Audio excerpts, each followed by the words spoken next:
Então, vamos retomar nossa conversa sobre os 7 pecados capitais, falando sobre a inveja, né? O ambiente que nasce muitas vezes propício ao invejoso.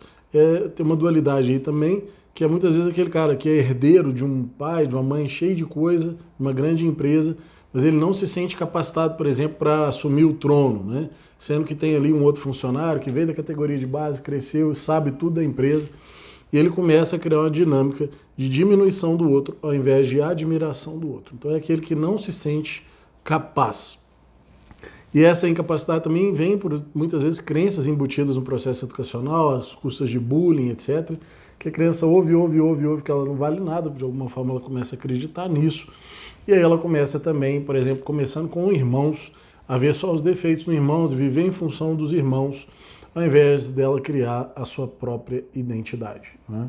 Ela vai criando então ali uma necessidade de reconhecimento e de certa forma também de conforto, é que ela dialoga um pouco com a preguiça. Em que sentido? Ela tem facilidade para ver as potências do outro, só que ela foca nos defeitos do outro. Então são aquelas pessoas que sofrem dentro dessa dinâmica dual entre a valorização de si, porque elas tendem a se desvalorizar, elas se acham um pouco, e têm dificuldade de reconhecer o valor do outro. Então elas acabam se mediocrizando nesse sentido, porque quando elas focam na crítica e criam esse filtro para olhar sempre para o problema dos outros, elas acabam vendo também só os problemas em si. E são aquelas pessoas que têm a dificuldade de admirar, né? São aquelas pessoas que têm mais facilidade de puxar para baixo alguém do que promover alguém, porque para elas é mais fácil, na medida em que elas não se sentem capazes de alcançar as virtudes que o outro está manifestando, de trazer o outro para o seu nível de mediocridade através, muitas vezes, de fofoca, intriga, conversa fiada. E, às vezes, arruinam reputações, casamentos, relacionamentos, empregos, vão embora por causa dessa dinâmica sombria da inveja, que todos nós, de alguma forma, já vivenciamos mais ou menos intensamente dentro dos nossos processos de relacionamento com as pessoas, até o amadurecimento. E a gente se apropriar disso como mecanismo disfuncional e não ter comportamentos que vão lesar outras pessoas a partir dessa dinâmica, né? E tem uma crença ali meio fundamental, ela é meio esquisita, parece que não é verdade, mas no fundo é assim, que é a crença de que eu não valho nada. O invejoso ele tem dificuldade de acreditar que ele vale alguma coisa. E é por isso que ele tenta desvalorizar tanto os outros, né? Ele tem uma facilidade grande para ser crítico. É aquela pessoa que bate o olho, ela já vê onde que está a fragilidade, o problema da pessoa, né? E ela vai desenvolvendo essa habilidade. O problema é que essa habilidade de ver a incongruência nos outros acaba sendo um dificultador, que é como se fosse ali a trave no olho, né? Ela tem facilidade de ver o cisco no olho dos outros, porque ela vai apurando esse olhar crítico, mas ela tem dificuldade de ver a trave no seu próprio olho, né? De enxergar seus próprios problemas. Nesse ponto ela se aproxima da soberba, por quê? Se você vê o cisco no olho do outro, mas você não vê a trave no seu, você está cego pelo orgulho, porque você está com um problema muito maior em você, mas você vê o mínimo nos outros, mas não consegue ver o máximo de problema em você mesmo, né? E aí, como eu disse, as atitudes que vão surgindo são de diminuição do outro, né? E também de menosprezo a si mesmos implicitamente, porque na hora que você se revela um fofoqueiro, se revela uma pessoa que gera intriga, que gera discórdia, que gera dinâmica de desvalorização do outro, você também se coloca nesse nível e as pessoas então começam a ver que você é alguém ali não muito confiável, um invejoso, meio perigoso, porque ele pode estar falando mal, né, de alguém com você e na manhã você pode ser o próximo, né? Essa que é a verdade. E aí ele se alia nesse aspecto com o problema da soberba. Por quê?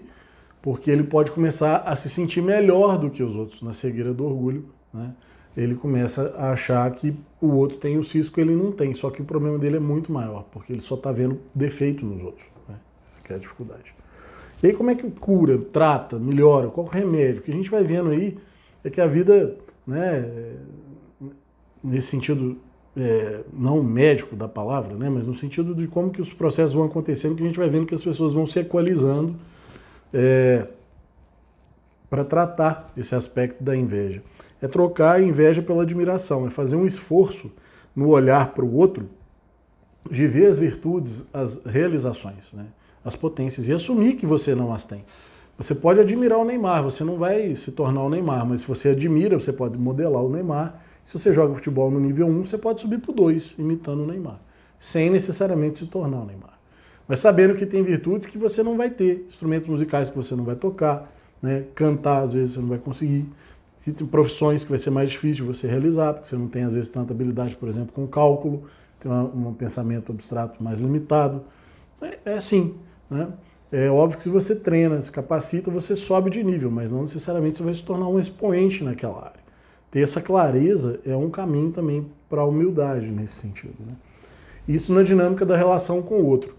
Na dinâmica de relação consigo mesmo, é ser capaz de reconhecer suas pequenas conquistas, né? Olhar para trás, fazer um inventário, escrever, ó, consegui fazer de bom isso, eu não estou enxergando isso, não estou dando valor para as coisas boas que eu já fiz na vida. Isso vai te ajudar a ser menos invejoso também.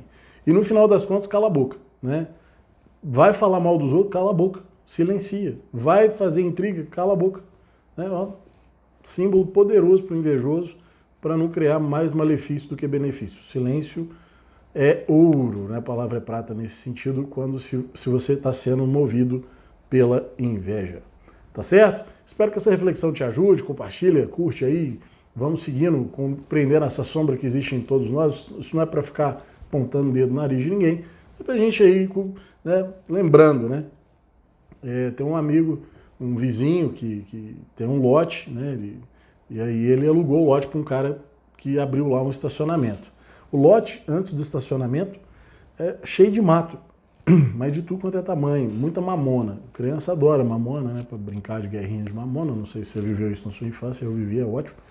Eu teve que arrancar tudo e pôs pedrinha. E é isso, né? No fundo, olhar para os 7 pecados capitais é dar uma capinada no lote. É tirar esse tanto de mato, cobra e tal, assumir que isso tem. E depois de um tempo, se esse estacionamento não funciona, não vai carro, o mato começa a crescer, as pedrinhas começam a sumir, vão aparecer mamona lá de novo. Então, o olhar sobre os 7 pecados capitais é um olhar de aprofundamento sobre si mesmo, né? De interiorização, de podar o que não é legal e deixar lá aquele lote disponível para crescer virtude, né? E a gente não ficar aí escravo dessa dinâmica sombria, que é a sombra da nossa personalidade que acomete a todos nós enquanto humanidade. Certo? Eu te vejo então no próximo vídeo, vamos falar do último pecado capital, que é a soberba. E que tenhamos muita humildade para falar desse assunto. Até lá!